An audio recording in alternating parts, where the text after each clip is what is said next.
జాతకాలు ఇవన్నీ ఎప్పుడు స్థూలంగానే పాటించాలి. దయచేసి అర్థం చేసుకోండి, సూక్ష్మంగా వెళ్ళకూడదు.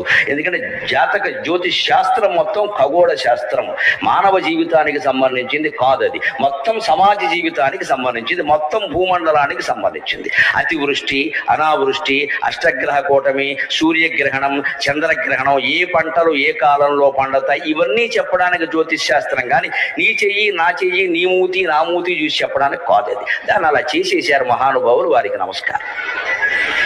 ఎందుకంటే వ్యాపారం చేయడానికి బాగా వీరు, మనిషిని ఎంత భయపెట్టేస్తే అంత వీరు. అందులో మీరు మీ జీవితాల్లో మీకు చెప్పిన రోజులు 90% అబద్ధాలే, 10 కూడా జరగవు.